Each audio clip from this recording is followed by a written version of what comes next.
Lieutenant Colonel Vindman, I'm going to ask you same questions just to establish some basic facts about your knowledge about Ukraine, Burisma, and the role of the Bidens. In September 2015, U.S. Ambassador to Ukraine, Jeffrey Pyatt, publicly called for an investigation into Slashevsky, the president of Burisma. Were you aware of these public statements? I wasn't aware of them at the time. When did you become aware of them? During the course of the testimony and the depositions after this impeachment inquiry began.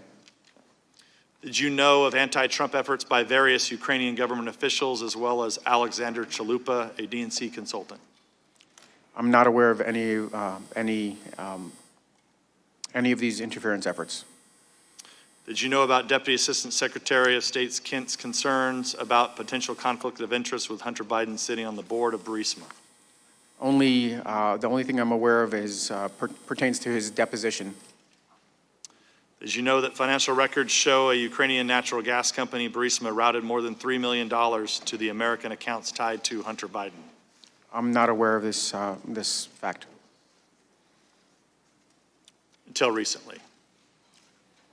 I guess I didn't independently look into it. I'm just not aware of, what kind of payments Mr. Biden may have received. This is not something I'm aware of. Did you know that Burisma's American legal representatives met with Ukrainian officials just days after Vice President Biden forced the firing of the country's chief prosecutor? I'm not aware of these meetings.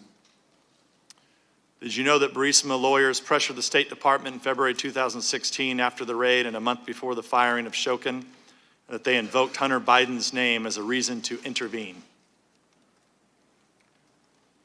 I'm not aware of any of these facts. Did you know that Joe Biden called Ukrainian President Poroshenko at least 3 times in February 2016 after the president and owner of Burisma's home was raided on February 2nd by the state prosecutor's office? I'm aware of the fact that President Biden, or Vice President Biden, was very engaged on Ukraine and had numerous engagements. That's what I'm aware of.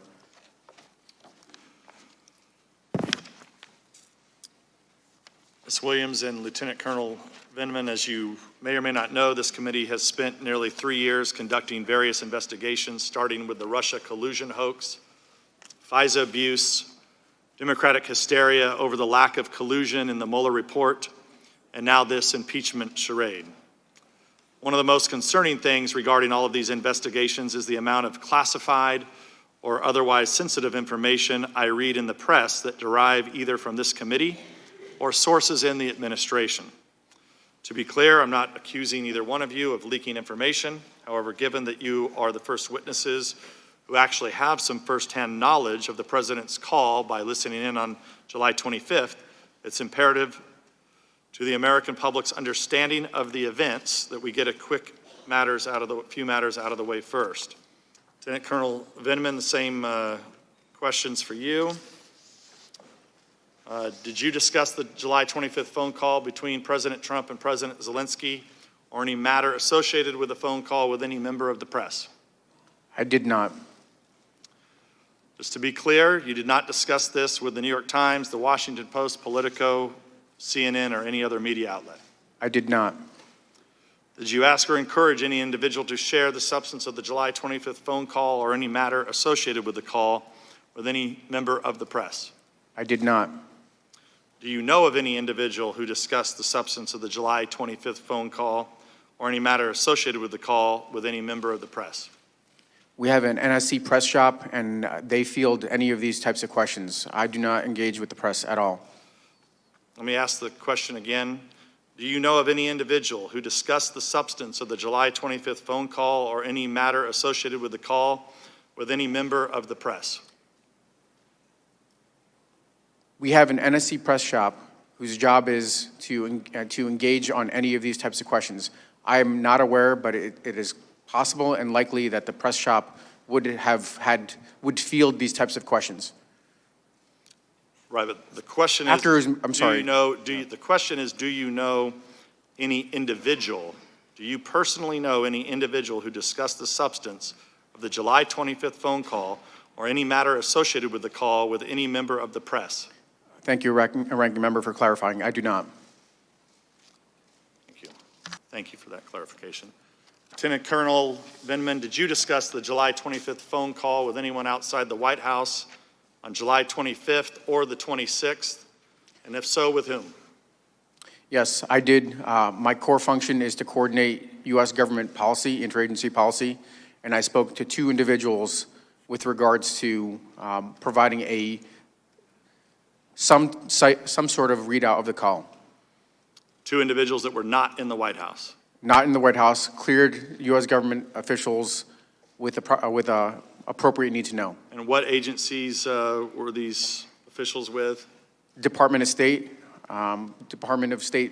Deputy Assistant Secretary George Kent, who is responsible for the portfolio Eastern Europe, including Ukraine, and an individual from the office of an individual in the intelligence community.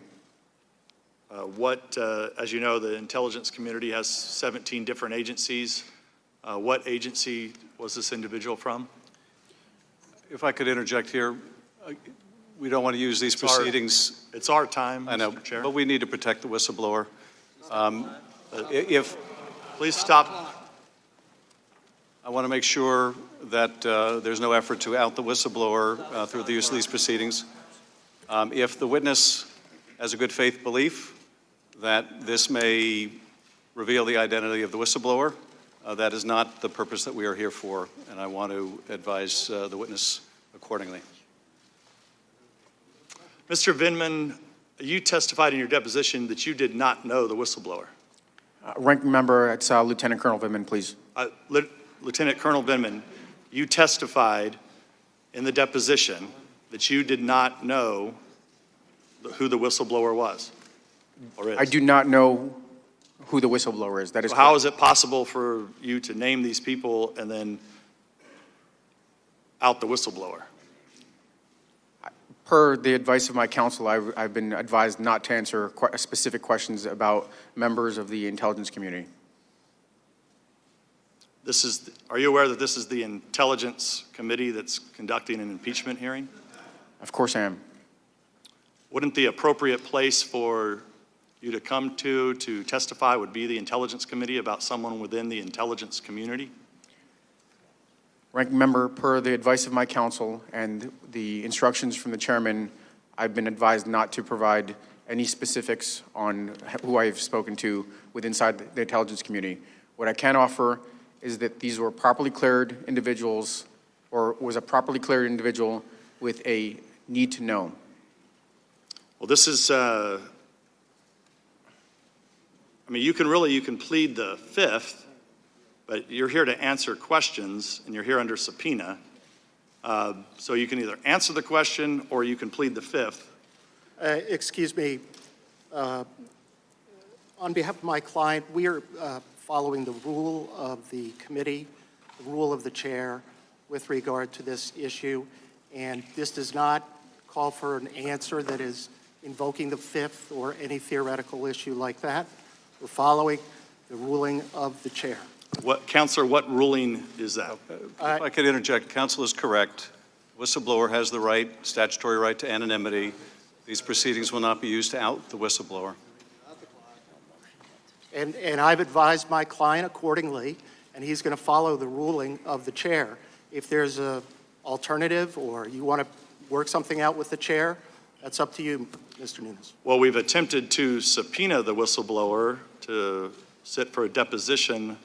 The chair has tabled that motion and then has been unwilling to recognize those motions over the last few days of this impeachment inquisition process. Well, that I'll go to Mr. Castor.